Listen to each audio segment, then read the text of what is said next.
ایک واحد بادشاہ ہے جو فقیروں کا ہجوم دیکھ کے خوش ہوتا، جو سوالیوں کا ہجوم دیکھ کے خوش ہوتا ہے. باقی جتنے ہیں وہ سوالیوں کو دیکھ کے ڈانٹتے بھی ہیں، بھاگتے بھی ہیں، دروازے بھی بند کرتے. ایک اللہ ہے، عجب صفت ہے، مانگو تو خوش ہوتا ہے، نہ مانگو تو ناراض ہو جاتا ہے. مانگتے کیوں نہیں؟ بعض لوگ اشکال کرتے ہیں کہ یہ اتنے نیک آدمی ہیں، یہ دعائیں مانگ مانگ کے تھک گئے، ان کی قبول ہی نہیں ہو رہی، اور یہ فلاں آدمی ایسا ہے کہ وہ ایک کام سیدھا نہیں، دعا کرتا ہے قبول ہو جاتی. میرے نبی نے فرمایا کہ ایک اللہ کے تعلق والا بندہ یا بندی اپنی ضرورت میں اٹکا ہوا ہے اور اللہ سے مانگ رہا ہے اور رو رہا ہے، اوپر سے دروازہ نہیں کھل رہا ہے، کہتا پتہ نہیں کیا ناراضگی ہو گئی ہے.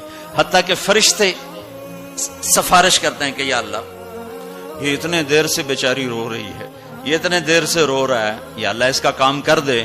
تو اللہ تعالیٰ فرماتے احب ان اسمع حنینہ، مجھے اس کا رونا بڑا پیارا لگ رہا ہے، میں چاہتا ہوں کچھ اور رو لے.